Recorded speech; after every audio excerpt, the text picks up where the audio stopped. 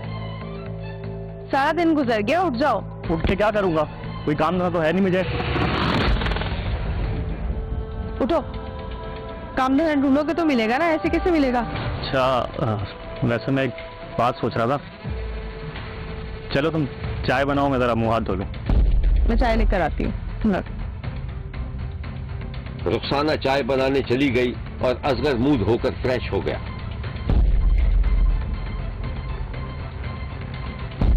یہ لو گرما گرم چائے اور بسکٹ بھی.